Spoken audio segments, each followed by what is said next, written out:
Je vous parle des dernières consultations que j'ai eues en hypnose parce que j'entends très souvent parler, et c'est un peu le fourre-tout actuel, que quand ça va pas, c'est lié au stress.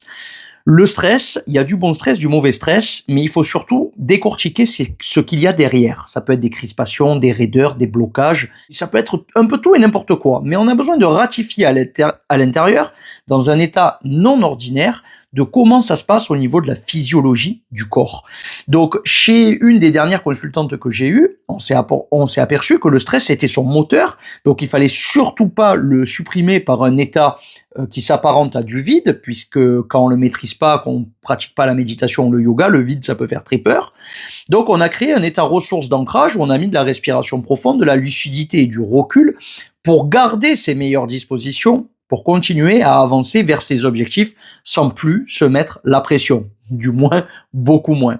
Et tout ça, que ce soit en consultation en individuel ou que ce soit en atelier comme vous avez le samedi 2 août pour le prochain, c'est des moments où on apprend à se connaître, mais hors de la réalité de tous les jours.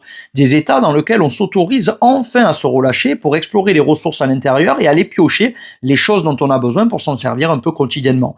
C'est pour ça que je vous invite vraiment à pas vous fermer avec l'hypnose, à poser des questions, à essayer. Vous en reviendrez pas de quand on arrive à se laisser aller, tout ce qu'on gagne à utiliser ce genre d'outils.